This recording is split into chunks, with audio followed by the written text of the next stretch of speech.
The previous caller, Ben, also wanted to know where the supplements were made.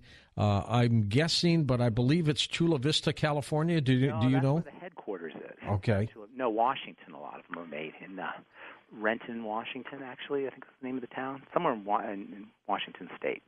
And I know they have great quality control there. Great QC, great formulators, great scientists. I mean, everything about longevity is so top-notch. Let's go now back to the phones. Thomas in La Jolla, California. Thomas, go ahead. Thank you, George, for taking my call, and thank you, Pharmacist Ben, for everything that you, Dr. Wallach, do. Thank you, Tom. And I'm on the longevity program. Very pleased. My question for you, Pharmacist Ben, is there was a dentist and oral surgeon named Weston Price. Oh, yeah. In the 1940s, he traveled the world studying indigenous cultures. Sure did. And what he noticed, he took thousands of photographs of people's mouths and teeth.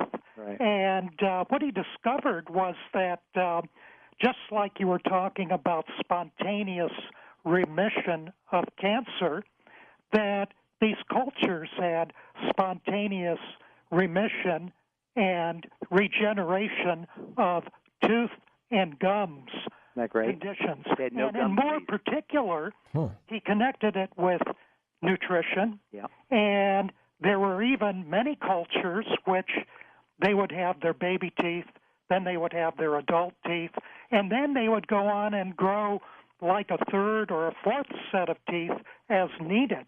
And so I was wondering, like I said, I'm pleased with longevity and the results that I'm getting, but how can we leverage nutrition to bring about natural healing? I love that word, leverage. That's one of my favorite words in the English language. I always thought when people ever say what's the greatest invention, I always think it's the lever, because with a lever, a small move can give you a huge result. That's what leverage is. A little tiny move gives you a huge result, and nutrition is exactly that.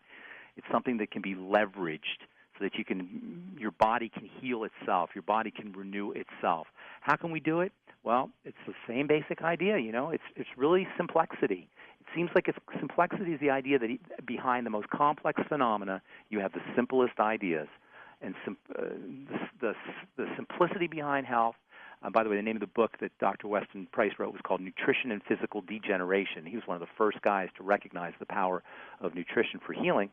It's as simple as making sure you're getting quality food and not too much of it, making sure you're on a good supplement program like the Healthy Start Pack and the other longevity products, exercising a little bit, resting a lot, practicing all the spiritual, mental, and emotional strategies you need to be healthy, making sure you're deep breathing. It isn't a lot of stuff. It's maybe 10 different things or 12 different things. And if you do each one of those every day, and by the way, if you're really sick, you may think, well, gosh, I'm too far gone. Just a little bit every day, a little bit more. Every day you're going to notice you're getting better and better. It's like the story of the bamboo tree. You ever hear the story of the bamboo tree? Tell me the bamboo tree story. The bamboo seed stays underground for 5 years and has to be watered every day for 5 years. Nothing comes out before it starts to sprout? All of a sudden at 5 years, not only does it sprouts 80 feet in 6 weeks after 5 years of just putting stuff in. And sometimes that's the way it is with health. You put stuff in, all of a sudden you notice, wait a minute, my blood pressure is dropping. My body feels stronger. I have more energy. And all of a sudden it hits you. It doesn't take 5 years to hit you. That's the bamboo tree. It may take you a couple of weeks. It may take you a week. But you'll notice that over the course of time that you're getting better. And that's the way you want to look at any project, the way I look at it. Every day, do something. Every day, do a little bit more. Every day, exercise. Every day, a little bit of gratitude. Every day, a little bit of nutritional supplementation. And at the end of a month, 2 months, 3 months, 4 months, you find that your body is changing. Your body's constituency is changing because this is the bottom line right now, what I'm going to say. It's in the body's nature to heal. It's in the body's nature to renew. If it's not happening, there's something blocking it. You simply remove whatever's blocking it, whether it's a deficiency of some kind or wrong things coming in, and the body does the rest. Now, some pharmaceuticals are good. Would you agree? No, I don't agree. You're a pharmacist. What do you mean no? There may be some that are necessary.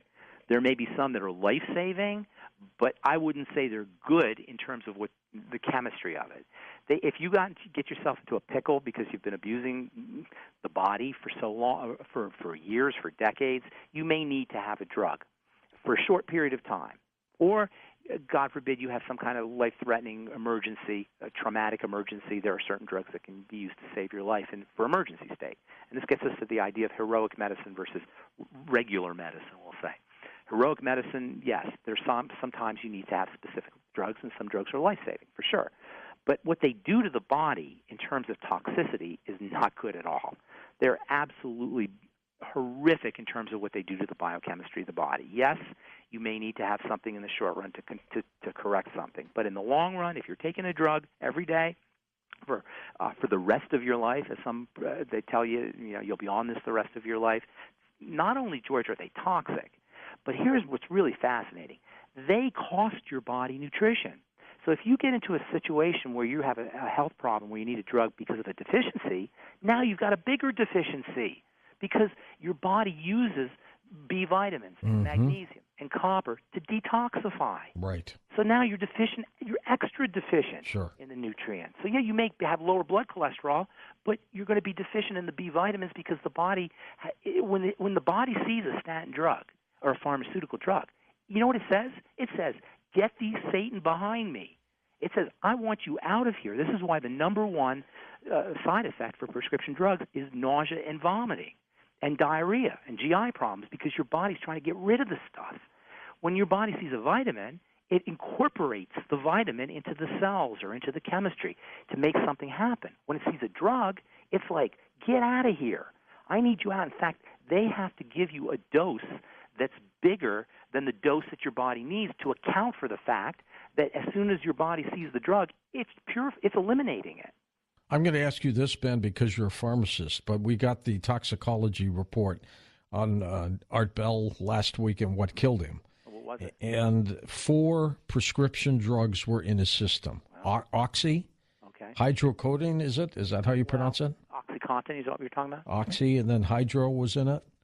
Oxycodone. I don't know. There were 4. It was a pain Oxycodone was 1. Okay. Hydrocodone. Okay, that's another. 2. Okay. Valium and a muscle relaxer. Well, he must have been in some pain.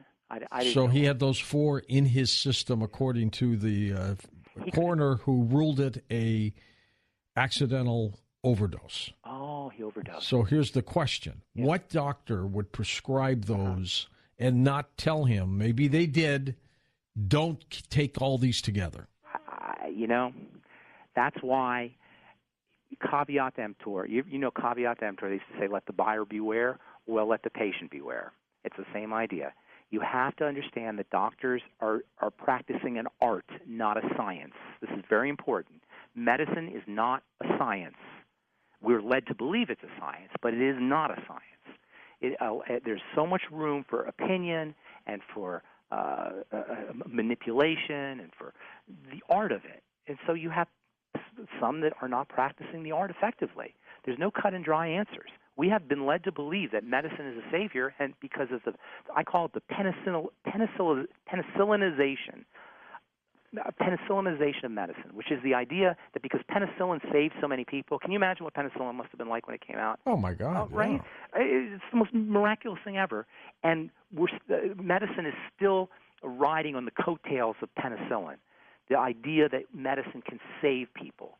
That's not how it works. Medicine is an art form that requires, in fact, the very definition of a diagnosis is an opinion. If you go to the Oxford Dictionary, it'll say a diagnosis is a type of opinion. So we have to understand that doctors are fallible, and most of them mean well. I rip on the medical model. I'm guilty of it, but I don't rip on doctors because most of them mean well. Doc Wallach does. That's true. But I don't. I have a lot of friends who thinks they should all be put in jail. That's a little hyperbole. It's for entertainment. Well, in Art's situation, how many people like that are on all these kinds of drugs. Yeah, he's only on 4. There are people, when I was working in the pharmacy, in the retail pharmacy, people would be on 13, 14, 16 medicines, no lie. At one time? At one time, George, they would drop a plastic bag filled with medicine, with pills. Like we take supplements, they take prescription like drugs. Exactly. How do you know how? Do you think the drug companies know how these interact? When they give you side effects of drugs, they give you the side effects of one drug. That drug.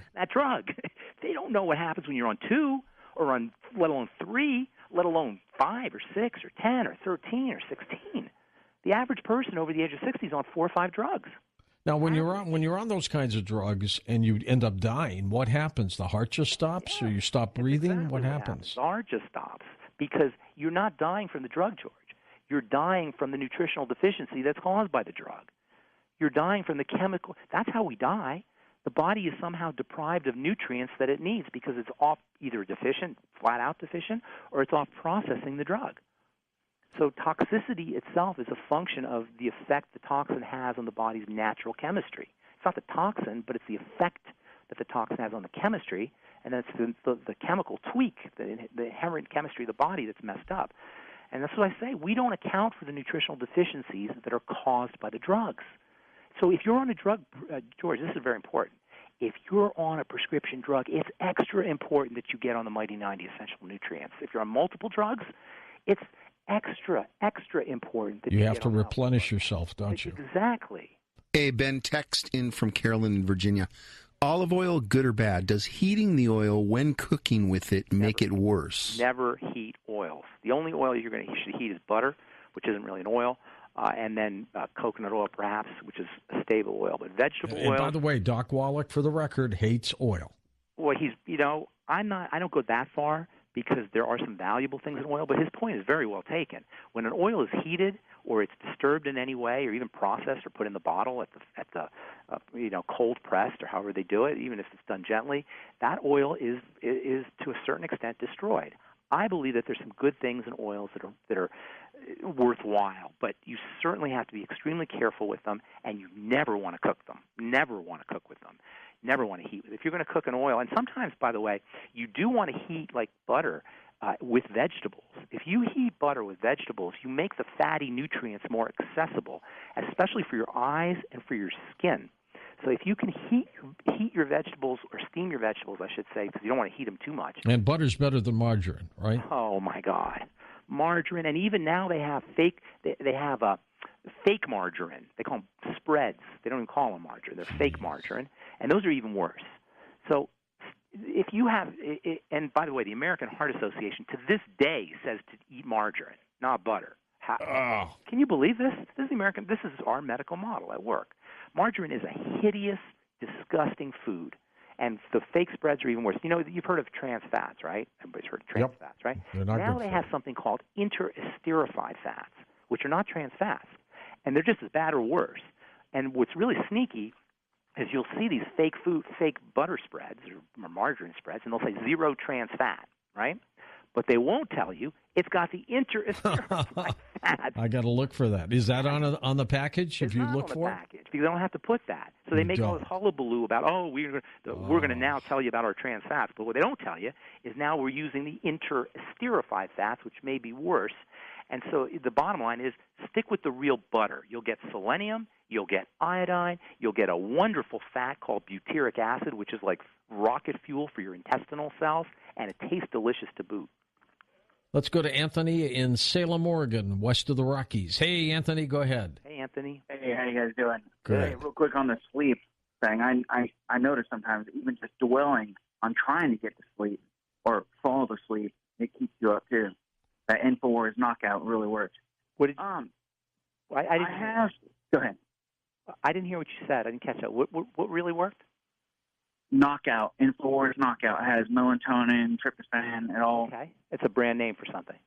Yes. Yeah, it's sleep aid. It really works. It really helps. It's got natural things in it. Okay, I hadn't heard of that. Like melatonin. Melatonin is the bomb.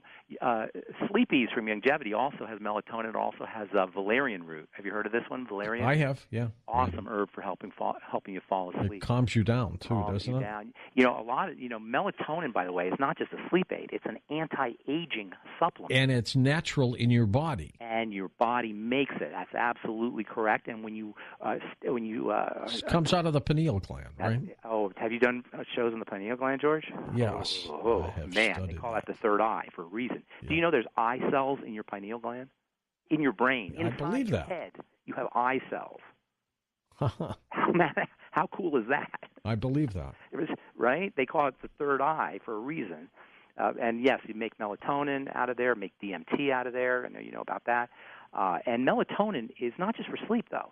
It's an anti-aging supplement, and as we age, our melatonin levels naturally drop, and the antagonistic hormone, which is called cortisol, goes up. So, and cortisol, of course, is known as stress hormone. So melatonin is anti-stress, in addition to being a relaxing, a sleep aid. So Longevity Sleep Aid, which has melatonin, is an anti-stress supplement, in addition to being a sleep supplement. Well, here's the weird question for you, Ben. Why do we sleep in the first place?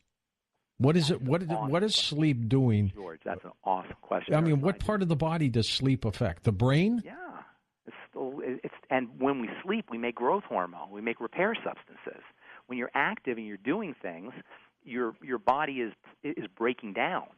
When you're asleep, your body is healing and recovering. Well, when you get tired, what's tired? Your arms are still functioning and your legs are moving. You know what I noticed, George? You know what's tired when you're tired? That's an awesome question. You know what's tired when you're tired? Check this out the next time you're tired. You ready for this? I'm going to tell you what's tired. Your face. That's right. No, you're right. That's what's tired is your face. We hold so much tension in our face. Your face has like 80 or 90 different muscles in it, and we hold so much tension in our face. Notice the next time you're tired, if you localize the quote tired, the feeling of tired, it's in your face. And you see it on people's faces. And you can actually see it in people's faces. That's exactly right. Yeah, isolate the next time for the listeners. The next time you're tired, see if are you tired in your finger? Are you tired in your wrist? Are you tired in your elbow? No. You're going to find that you're tired in your face. And learning how to relax the face through the relaxation, progressive muscle relaxation techniques we talked about earlier, and also SDR breathing and just paying attention to your face is a wonderful way to energize yourself. But does sleep energize the brain? Is that what it's doing? When you sleep when you run out of a certain chemical. There's a chemical in your body that is responsible for energy. You may have heard of it. It's called ATP. You heard of this thing called ATP? Oh, yeah. So when your body is deficient in ATP, you'll naturally feel tired, and while you're sleeping, your body will make more ATP. ATP is like an energy battery. All right, Ben, we're going to come back and take final phone calls with you next. Ben Fuchs, criticalhealthnews.com. That's the website, and here's that toll-free number, 1-855-949-7234. Ben, we have an email in from Bob. He says, my brother is 65 years old, on dialysis because of scarring on his kidneys. He's 50 pounds overweight. What can he do to help heal the kidneys? Blood sugar, number one thing for anybody dealing with kidney disease, and millions of Americans are dealing with kidney disease. And by the way, you don't have official kidney disease until you have like 15% functioning. So you could be at 20% functioning and your kidneys are still working. That's how amazing the kidneys are. It's just a ridiculously amazing microarchitecture that's going on inside the kidneys. Most important thing is blood sugar, and weight issues go hand in hand with kidney disease issues. And when you control the blood sugar, you'll help you lose the weight and it'll protect your kidneys. So right from the get-go, get on the Sweeties from Longevity, get on the Healthy Start Pack. Make sure you're on what's called the Ketogenic Diet. I know you know what that is, George. It's a high-fat, low-calorie, low-carb diet. Very, very helpful for folks dealing with that, not just with kidney issues or diabetes issues, but for cancer and for autoimmune diseases and for heart disease and for Alzheimer's disease. It's just a phenomenal way of eating, the ultimate way of healthy eating, and that is, again, high-fat, specifically butter and coconut oil and fatty fish and avocados and eggs, and then very low carbohydrate and low calorie That's the most important, to me, that's the most important part of the ketogenic diet. I love how we're now starting to appreciate fats. Have you noticed that, George? Yeah, it's starting. Right? It's starting. When I remember, it wasn't that long ago when everybody was low fat and, don't stay away from fat, don't eat fat. That got such a bad rap, and that's so unfortunate because, as it turns out, as we went high carb and low fat, we got sicker and sicker and sicker. So making sure that you appreciate the power of good quality fat, not the processed fat, not the margarine, but the good quality fat, and getting on a good essential fatty acid supplement like the Ultimate EFAs or the Ultimate EFA Plus is super, super important for folks dealing with diabetes, kidney disease, or really any autoimmune or any chronic degenerative disease. Fascinating indeed. Let's go back to the calls. We will go to John in Citrus Heights, California. Hi, John. Go ahead. Hey, hi. I'm glad you were able to get me on. I'm an 83-year-old grandpa. I'm living with a grandson, Josiah, just a really neat little kid.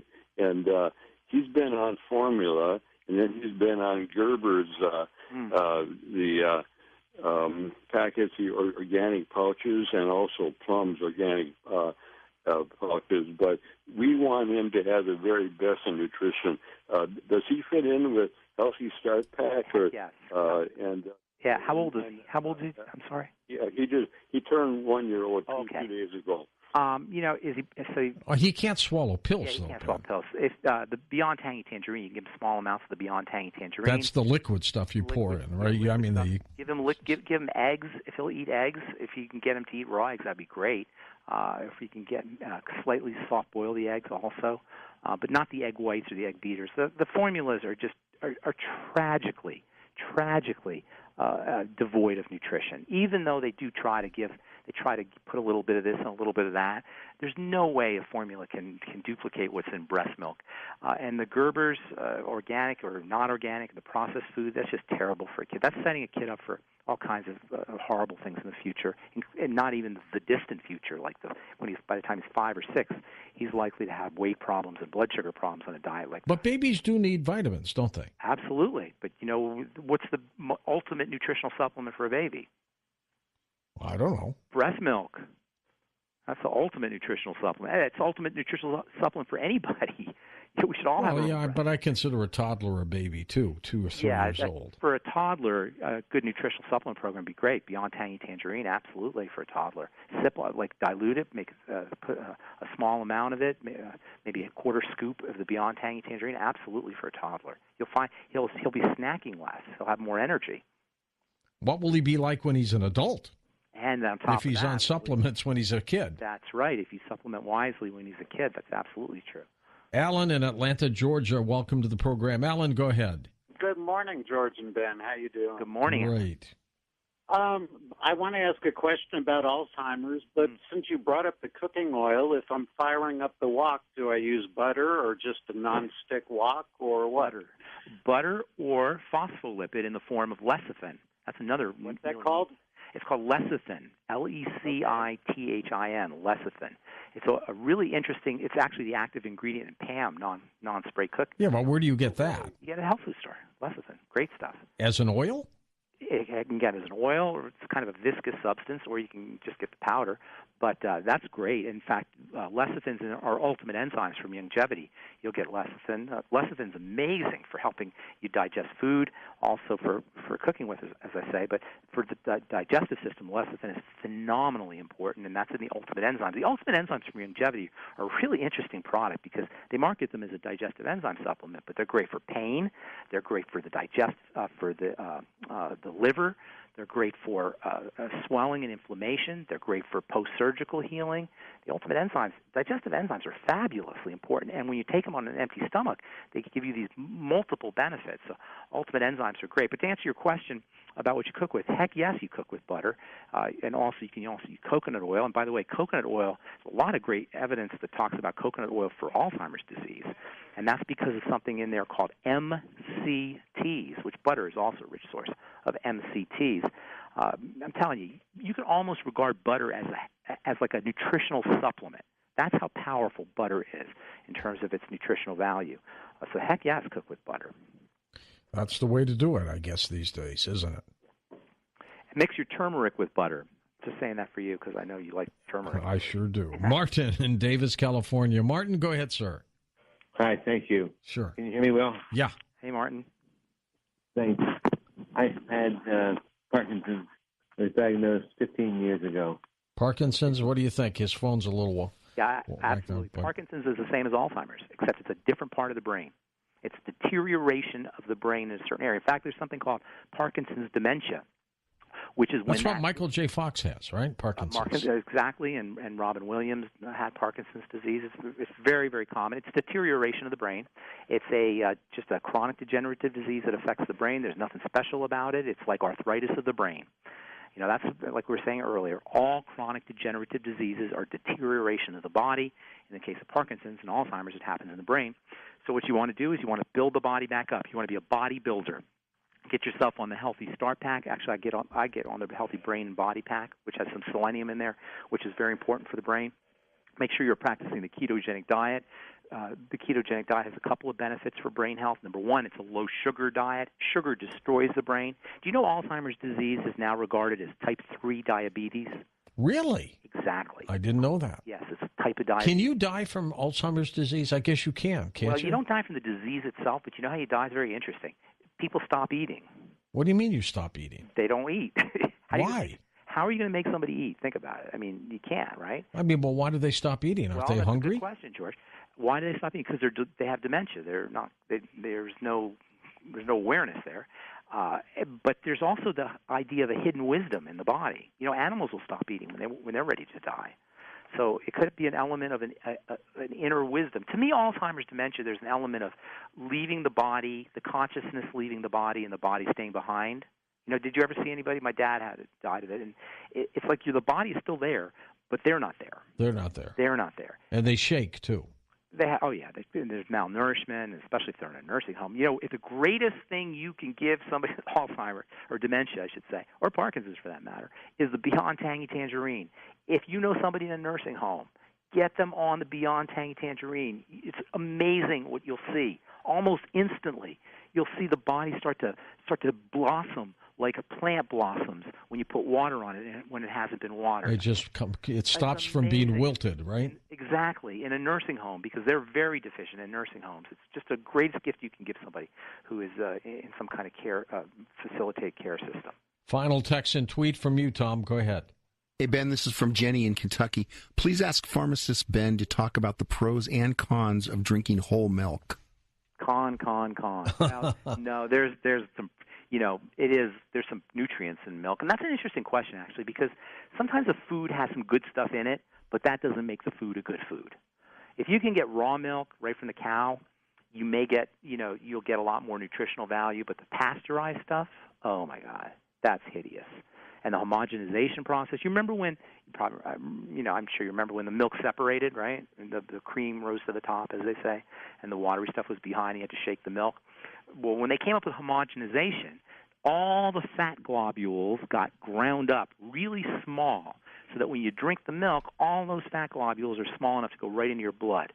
It's a horrible food. And not to mention the antibiotics they give to cows. You know, every state has something called the pus count. Have you ever heard of the pus count? Well, I had a guest on in St. Louis years ago who called milk cow pus.